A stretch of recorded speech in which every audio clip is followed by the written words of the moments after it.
कि नगरी में एक सुखिया नाम की माता रहा करती थी। नाम था सुखिया। बहुत सुखी रहा करती थी।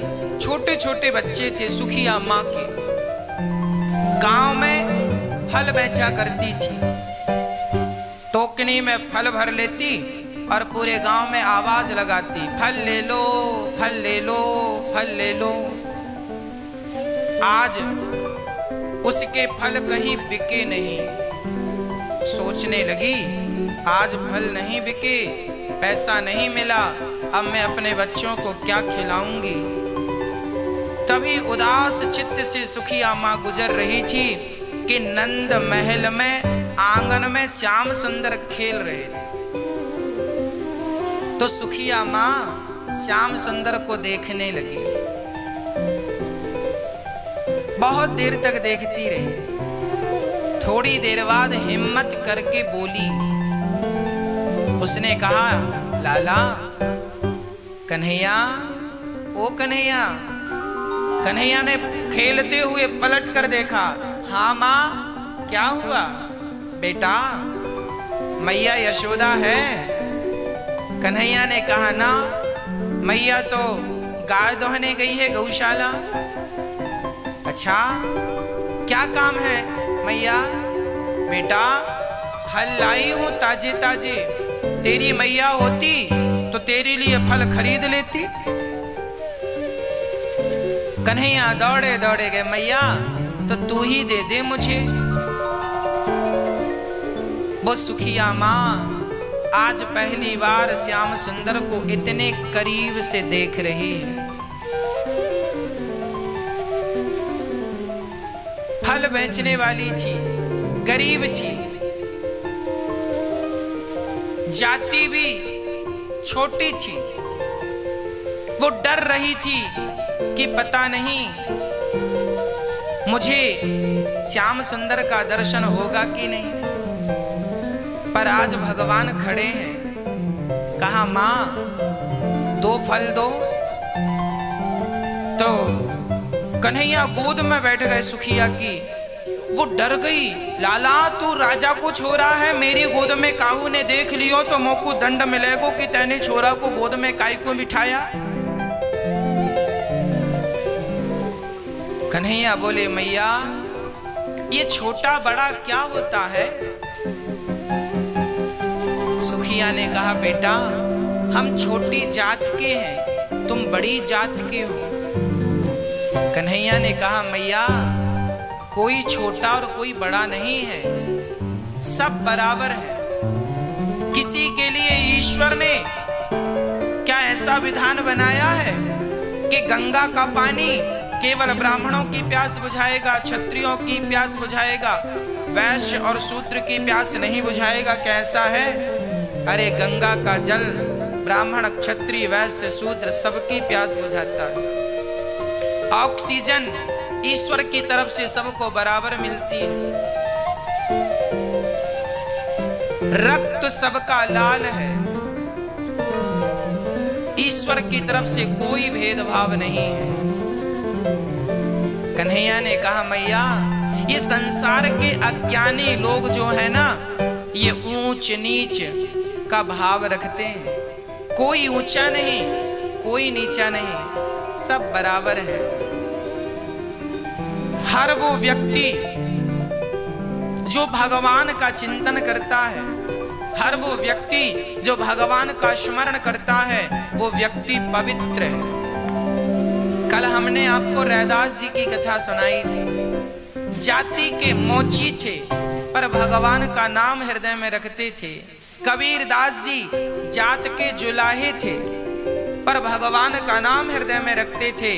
जो भगवान का नाम हृदय में रखता है, जो भगवान से जुड़ा है, वो सर्वश्रेष्ठ है, वो किसी भी जात का हो। और जो भगवान से नहीं जुड़ा, वो कितनी भी ऊंची जात का ही क्यों ना हो, पर भगवान से संबंध नहीं है, भक्ति नहीं है, तो उस व्यक्ति का हम क्या करेंगे? हमारा आपसे संबंध तभी होगा जब आपका संबंध भगवान से होगा। माता शबरी की जात ऊंची नहीं थी, पर राम ने बेर खाए। भगवान कृष्ण विदुरानी की कोई जात अच्छी नहीं थी, पर छिलके खाए। भगवान ऊंच नीच जात पात का कोई भेद नहीं रखते। हमें भी ये जात पात ऊंच नीच का भेद मिटाकर केवल भगवान का चिंतन करना चाहिए। सर्वम खलविदम ब्रह्मा, सब ईश्वर है। कौन छोटा कौन बड़ा? भगवान ने कहा मां तू ही खिला। भगवान को सुखिया ने फल खिलाया। कन्हैया कहते हैं बड़े मधुर फल हैं और दो।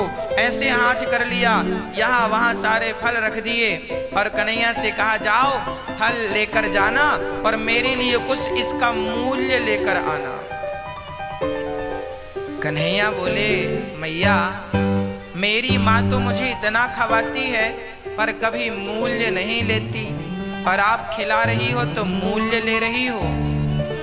सुखिया ने कहा बेटा जब तुम हमें कोई मूल्य दोगे ना तो उसी से हमारे बच्चों का पेट भरेगा।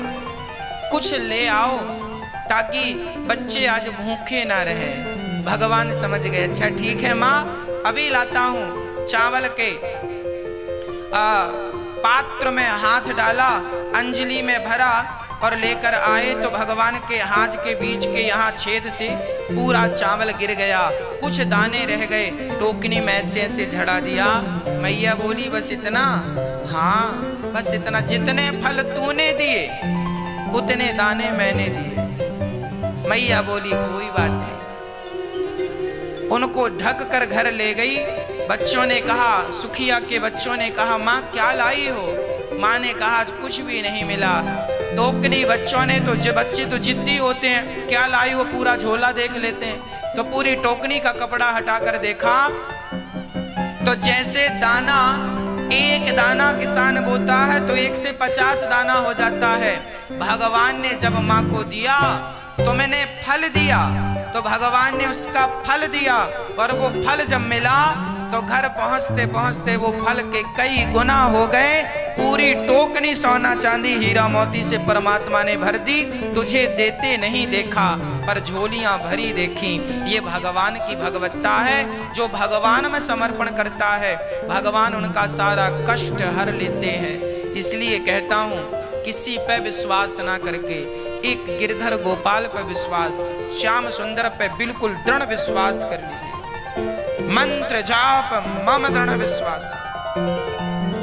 सच्चा विश्वास भगवान के चरणों में हो। मारने वाले हैं भगवान, बचाने वाले हैं भगवान। इस कोरोना जैसी महाबीमारी के साथ, महासंकट के साथ यदि कोई काम आएगा, एक ईश्वर काम आता है। सच्ची बताऊं, जिसको कोरोना हो जाता है ना उसे अकेले रहना पड़ता है। ना तो बेटा काम आता है, ना तो बेटी काम आती है, ना तो परिवार काम आता है, क्योंकि कोई छू नहीं सकता, कोई जा नहीं सकता। बड़ी भयंकर बीमारी है। एक उस व्यक्ति का सहायक उस समय कोई है तो केवल ईश्वर सहायक है।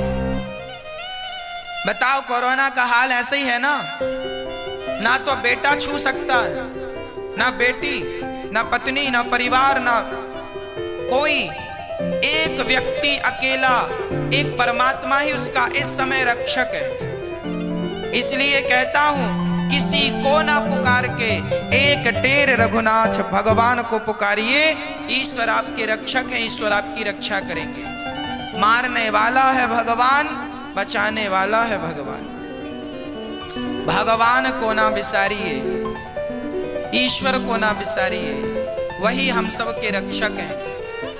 यदि बिहारी जी कहें कि चल तेरा समय पूरा हो गया तो बिहारी जी का दर्शन करते करते, ध्यान करते करते चले भी जाइएगा। क्यों? क्योंकि जिंदगी तुमने दी। यदि जीवन तुमने दिया है तो मौत भी तुम ही तो दोगे। तेरे फूलों से भी प्यार है, तेरे कांटों से भी प्यार है। जैसे भगवान रखें हमें रह लेना चाहिए।